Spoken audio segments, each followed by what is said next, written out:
Hey there, my fellow introverted networkers.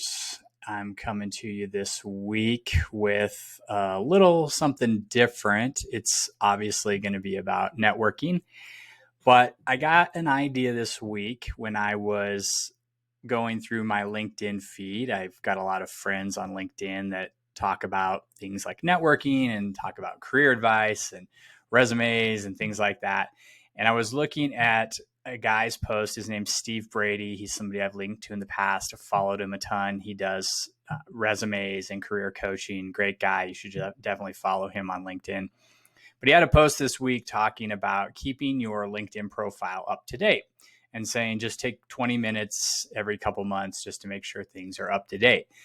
That got me thinking a little bit about a concept called preventive maintenance. And preventive maintenance is something that you hear about more in businesses and companies that have assets, have equipment, things that they have to keep running, things that if they break down are really expensive to fix.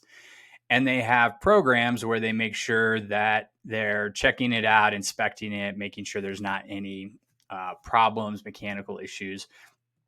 This could even be in your house. If you think about your house, you're going to want to change the filter on the furnace, make sure all the smoke detectors have new batteries. You're periodically going through your house and making sure that everything's in good working order. Yeah, the simplest version really is actually your car, and you always have oil changes and things that you do to make sure that it's going to keep running. So anything that you need to make sure it keeps running, anything that's going to break down, or if you neglect it is not going to work really well, is something you can do preventive maintenance on. And I was thinking a lot about people's networks because I tell you all the time to make sure you're spending time on your network, make sure you're building your network, grow your network now. And I'm sure plenty of you take that advice and you go out there and you make sure you're doing that. I think it's possible that sometimes when we think about it in a different way, or we think about it with different mindsets or frameworks, maybe it connects a little better. Maybe it gives you some better ideas of how you can make sure that you're staying with your network. Because to me, your network is an asset. Your network is something like a home or a car or other equipment, something that if you don't take care of it, it's going to break down. It's not going to work very well. And it's also something you could spend a little bit of time putting together a preventive maintenance plan for your network. And that will ensure that you continue to grow your network, keep it alive, and make sure it's ready to go if you ever need it.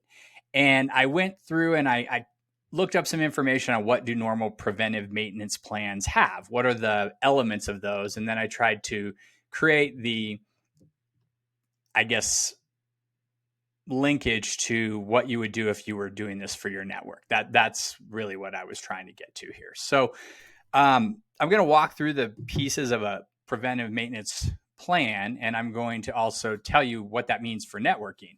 And I want to make sure that as I do that, you know that I'll have this whole list and some of these ideas in the newsletter this week. I'll put the stuff I'm talking about so you can read it and you can refer back to it. So if you're looking for a plan, if you're thinking I need to network, but I don't really have a plan, and you're one of those people who really likes to lay it out and have a roadmap, this is going to be a good issue for you to see what I mean by putting together a plan.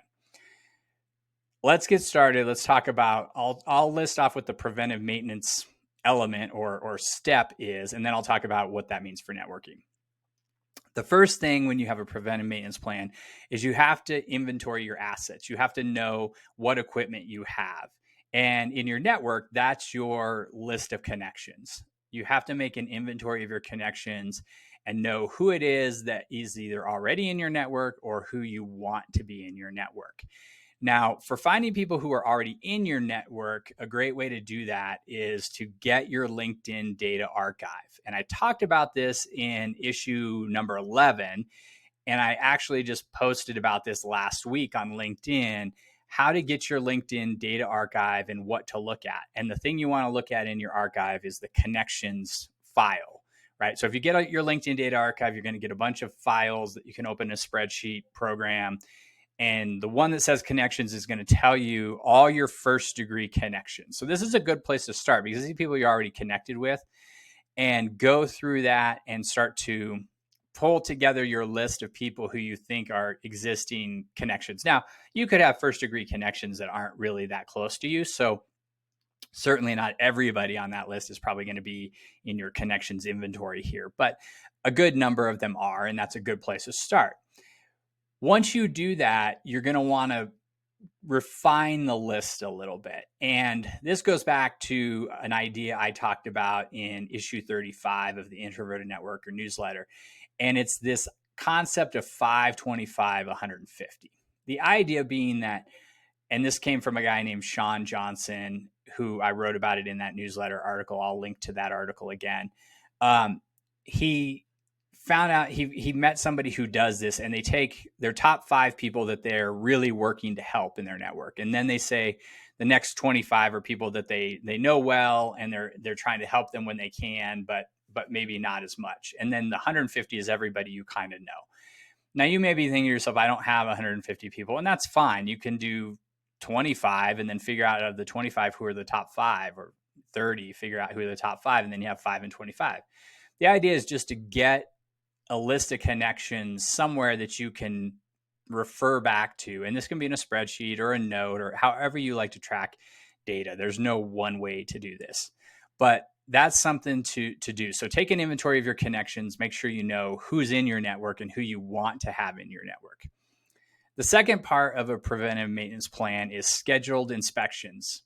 And for me in a network, this means scheduled check-ins, setting up time to send messages or emails to those connections that are on your list and keep in touch and make sure this is really scheduled, right? Like that it's on your calendar or it's part of your day. For me, I do a lot of this early in the morning when I first wake up before I start my job. I set aside time to send people notes, to respond to notes, to make sure that I'm keeping up with my network. And that's just built into my day. You can either make it a habit like that, or you can put actual time on your calendar. I would recommend, if you're struggling with it, to put time on your calendar, make an appointment. And it can be as little as 15 minutes. You can just say, hey, I want to make sure that I have time scheduled so that I'm actually doing networking. So that's the second thing. The third thing with preventive maintenance is routine maintenance tasks. And that's actually doing the things that you just scheduled, right? So you scheduled them, you put them on your calendar, you made them a part of your day. Then make sure that you actually do that, right? Stick to the plan. You can't just say, hey, I'm going to do this every morning for 15 minutes and then never do it, right? That's no good. So you've set aside this time, make sure you're actually going in there and sending those messages to people in your network, connecting, saying, hey, what's going on? How are you? Or again, responding to other messages that you've already, when you've sent a message to somebody, they respond back. You want to keep the conversation going. The fourth part of the preventive maintenance plan is documentation. And this is documenting those interactions that you're having with people. So as you're trading messages and you start to move to conversations with people and start either having phone calls or you start having in-person lunch or coffee or however it is you're talking to people, make sure you're keeping track of what you talked about. Make notes, make sure that you know what that person's working on. And this kind of goes back to that 525, 150 method, which is for each person, you want to designate who the person is, how you know them, when you talked to them last, and then also something interesting about them, or in this case, what are they working on? And the reason why you want to be thinking about what they're working on is as you go through your day, as you go through your week, you might come across a book or an article or an idea or a person that connects with what this person's working on. And that's when you want to reach out to them and say, hey, I found this great thing for you. Here you go, and share it. And then you're giving your network something that further strengthens the relationship. Number 5 in the preventive maintenance plan is predictive techniques or predictive engagement.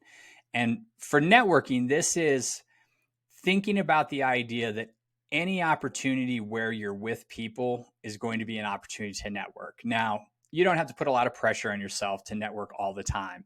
When you're with your friends and family, you're probably not networking. But any conference, any event, any work type event, right? It might be just within your job. There might be a get together, and think about all those as opportunities to connect and talk to people, learn about what's going on, ask them about themselves, and really go into it thinking, I'm going to probably be networking in the future. So, I need to be thinking in that mindset and going into it so I can make these connections.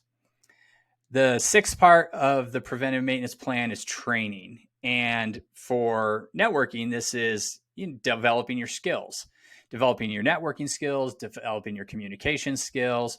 One great way to train yourself in networking is keep reading this newsletter, or keep listening to this podcast, or keep watching the video podcast, or follow me on LinkedIn. I post daily tips. I'm going to be training people about networking all the time. And if you're thinking, okay, that's great, you can tell me how to network, but what about conversation skills? What about becoming a better communicator? There's plenty of ways to do that. There's plenty of ways to gain confidence. One of those ways is go out and search it out. I just came across an article this morning, and I'll link it in the newsletter, about how to be a better conversationalist. And it talked about getting better at storytelling, telling stories about yourself or your world. And that's what people want to hear in a conversation, is stories. Take a class on storytelling, read a book on storytelling. Do those things that are going to help you be more confident, so that when you do have these conversations, you're not worried about what to say and have a lot of anxiety around that. So look for opportunities to train yourself to be a better communicator. The seventh part of the preventive maintenance plan is spare parts management. And so how that translates to networking is conversation starter parts. Think of how you could start conversations with people. Again, think ahead of what you might say in a situation. The easiest thing you can talk to people about, or the easiest thing you can do, is ask people questions about themselves. Those are great conversation starters, because then the other person talks and you don't have to say a lot.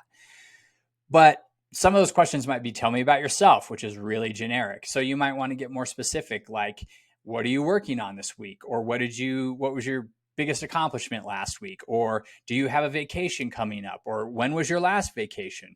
Or think of things that just kind of allow the person to start talking about themselves. And that will make it easier in these conversations for you to start them and get them going. Again, reduce that anxiety so you're not worried about what you're going to say when you're networking.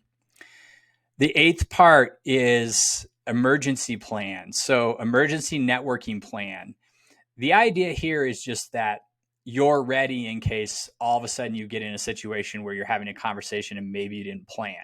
So this is, you weren't really thinking about networking, but you found yourself in a conversation with someone, and maybe this is, you're traveling, right? Maybe think of this as, I'm sitting on an airplane and I'm sitting next to somebody, and all of a sudden they want to strike up a conversation, or I want to strike up a conversation with them because they look interesting, or something about them seems to be telling me I should meet them. What are you going to do? Again, this is kind of like the starter parts of conversation, but this is like, you weren't really planning to talk to anybody. You weren't planning a conversation. And also be ready if they ask you a question. So one of the things that comes up here, and this comes up all the time, is people say, well, what do you do?